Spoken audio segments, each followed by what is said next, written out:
You used to think your phone was just a tool, but somewhere along the way, it became the boss. You sit down to write one simple email, and 20 minutes later, you're watching a raccoon wash cotton candy in a puddle. You didn't choose that. Your phone did. Your attention isn't slipping, it's being stolen.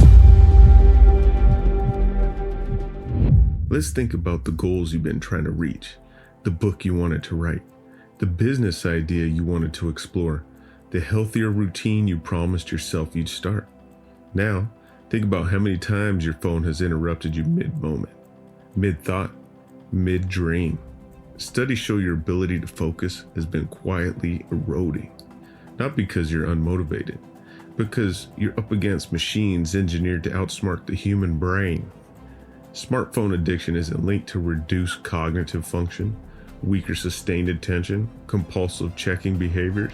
When researchers blocked mobile internet, people's focus improved, their mood improved, their clarity improved. The problem wasn't you. It was a glowing rectangle whispering, "Just one more scroll." This is not an accident. Entire industries depend on capturing and monetizing your attention. The modern internet runs on engagement. The longer you stay glued to your screen, the more ads you see, the more data is harvested, and the more revenue flows. Social platforms hire behavioral psychologists to keep you scrolling. Infinite feeds, autoplay, algorithmic recommendations. These aren't conveniences, they're traps. Tristan Harris calls it the race to the bottom of the brain stem. Platforms compete to trigger the strongest emotional reaction: outrage, fear, laughter. Because those emotions keep you hooked. And notifications, that little red badge is a visual siren. It's designed to hijack your brain. Your phone isn't a tool anymore. It's a slot machine you carry in your pocket. Look around next time you're at a restaurant, a swimming lesson, or even your own dinner table. Parents on their phones, kids on their tablets, everyone together, but no one with each other. It's starting to look like the anti-social restaurants in Japan, places where people sit side by side, but eat in silence and never make eye contact. Nearly 70% of teen social interaction now happens online. Adults aren't far behind. We can FaceTime perfectly, but can't FaceTime in real life. We're raising a generation that can edit a TikTok in 30 seconds, but can't even make eye contact for 5. Social media has turned comparison into a full-time job. Research links heavy use to emotional volatility, self-doubt, and distorted reality. Online, everyone's life looks perfect, except the part where they took 47 photos to get that one shot. You're comparing your behind the scenes to someone else's highlight reel and wondering why you feel behind. Now, picture this. Your child looks up at you during dinner, waiting for your reaction to something they're excited about. But your eyes are on the phone. Or imagine they're at swimming lesson and they're scanning the crowd to see if you're watching, and they find you scrolling instead. These aren't small moments. They're the building blocks of who your children becomes. When parents are consistently distracted, children often learn things like, "Hey, my voice doesn't matter. I have to compete with the screen for attention." Being ignored is normal. And those lessons don't stay in childhood. They grow into adults who struggle with confidence, connection, and emotional expression.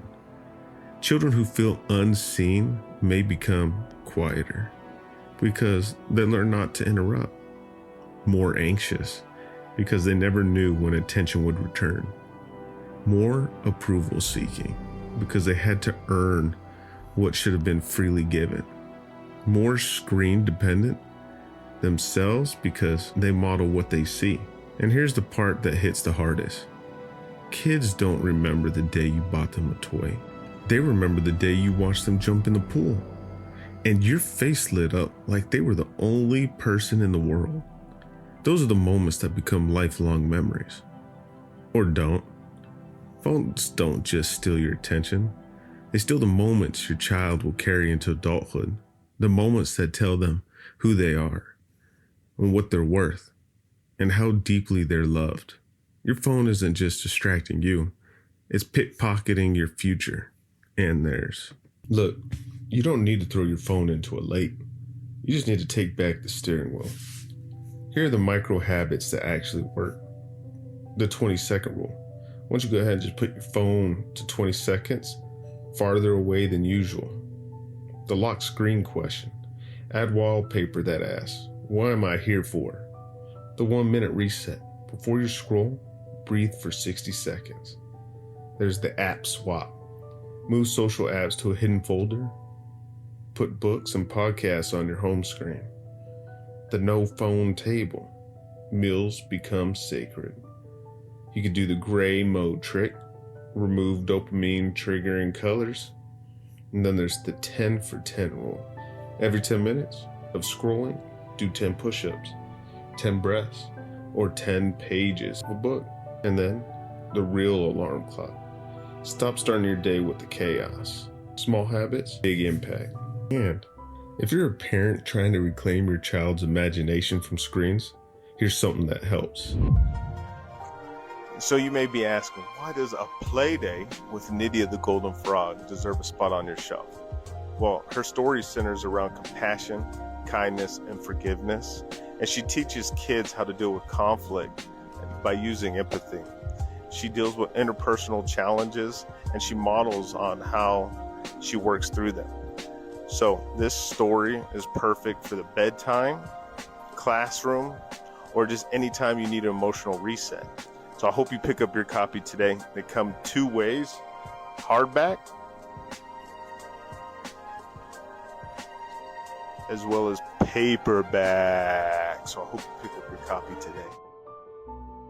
So I wrote a book, A Play Day with Nydia the Golden Frog. So it's a story designed to pull kids out of the screen and back into the world. You can pick up your copy using the link on my page. Hey, phones aren't evil, but I'll tell you what is, unconscious use is. Every scroll is a choice, every choice shapes your life, and the moment you take your attention back, you start gaining something far more valuable than screen time. You start gaining your life. Thank you for watching Game by Choice.